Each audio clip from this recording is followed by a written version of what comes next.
Welcome back to Mongo Fix. This is a manual transmission out of an old Suzuki RM250. If you didn't know, that's a dirt bike. Mongo made this whole long time ago just to help people understand how manual transmission work. It works similar in like a car or truck. So you got input shaft from the engine, you got output shaft from the wheels. This is neutral. So when the manual transmission is neutral, basically, it means both the shafts, they can spin any way they want, and they don't affect each other. Both these can spin backwards, both these can spin forwards, both can spin inwards, both can spin outwards. So this is neutral.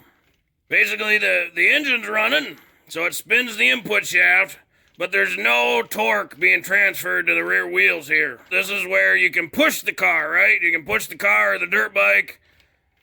So this will spin the output shaft, but it does not spin the engine. Now this has 5 sets of gears. So this is a set of gears. This is a set, 2, 3, 4, 5 sets of gears on this transmission. So this is a 5-speed transmission. This transmission is not set up right now with reverse. This transmission, all the gears are always touching. This is not the same for every manual transmission. There are some transmissions where the gears do not all touch each other and spin, but for this one, they all touch and spin. When you spin the input shaft, these 3 gears are always spinning.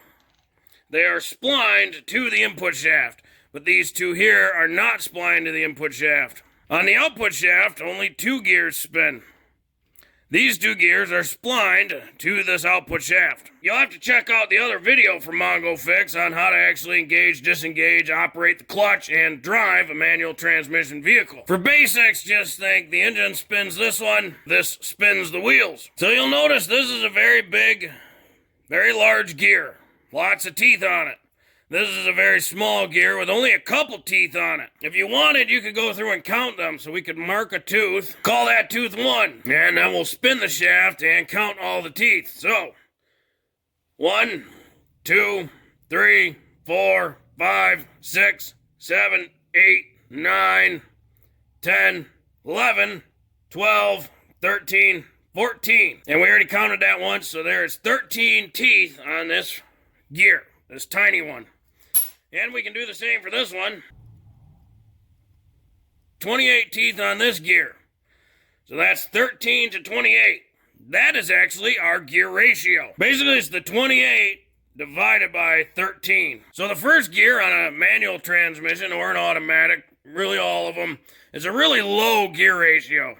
Because you want to take all the power from the engine, which usually is not a lot, and you want to turn a really heavy car. To do that, you need to multiply the torque. And you do that from this gear ratio.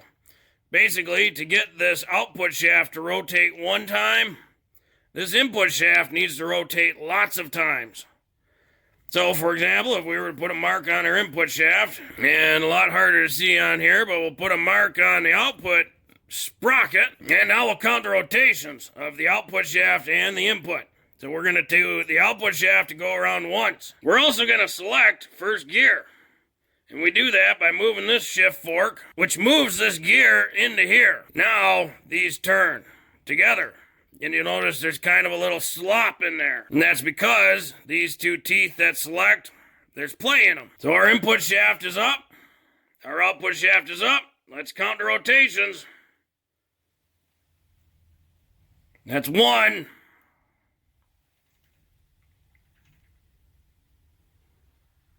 And there's 2. And here is our straight up. So it's a little over 2 rotations of the input for 1 rotation of the output. On a car, this is probably 3 or 4 rotations of the input per output. Again, this being a dirt bike, the RM250 was a 2-stroke, made a ton of power, and it's a really lightweight machine, so you don't need that low of a gear ratio for your first gear. As we look down here, we can see the biggest gear on the output shaft is here. The next biggest is over here. And the next biggest gear on the input shaft is up here. So this would be our second gear. And then the next biggest is here. And followed to here. This would be our third gear. Then so on and so forth. This would be our fourth and our fifth gear. Normally in a manual car, there's a shift lever that sticks up in the middle of the floor, and the center is neutral, and you move it into the different gears. It's either right, left, and then up or down. So you have a couple different ways to select the gears you want. The nice thing about a manual transmission is you do not have to select them in order. There is no law that says you have to go from first gear into second gear. You can go from first gear right into third gear, right into fifth gear. It's the driver's choice. This is why manual transmissions are so much better than automatics. It really gives the driver a full experience of the machine. So that's great. What's it do on the inside? Well, we have these shift forks here. They're called shift forks because they have a fork look in them. They slide along these gears on this little groove inside there. And they look kind of like this. And it moves side to side, moving that gear. So this is how you select your different gears, with these forks. Now we'll do second gear. We'll slide this shift fork over into this gear. When we move this gear into here, that locks this gear into this gear. So now these two move as one. Power gets brought in from here though, the torque. They all spin, but this is the only gear that has torque applied to it. This one's engaged, which is locking it to this gear, which locks it to the shaft. So now this all spins as one unit, keeping this as the gear ratio. Now we can count our rotations again. Here's up, there's up. That's one here. And now we're up there on the output. The line is here for the input. So got about 1.75 rotations. Now third gear, this fork's gonna just move right back into this one. And that will lock this gear to this gear, and that gear's locked to the output shaft. Now, as this spins, torque is applied to this gear. And now we can count our rotations again.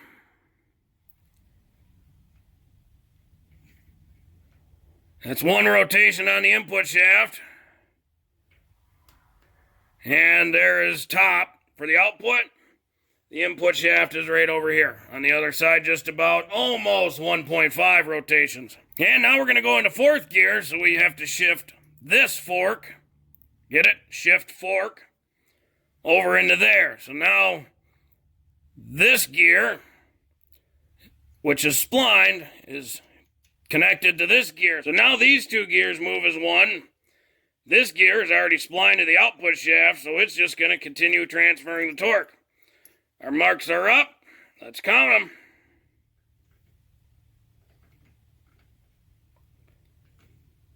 One rotation there. And there is up on the output. So just under one full rotation for that one. And now we'll move this gear over here to get fifth gear.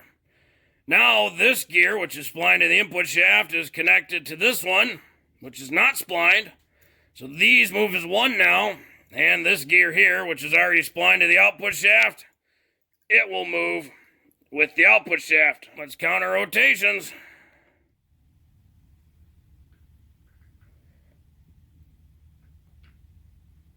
And they are both up again, so that is a 1-to-1 rotation.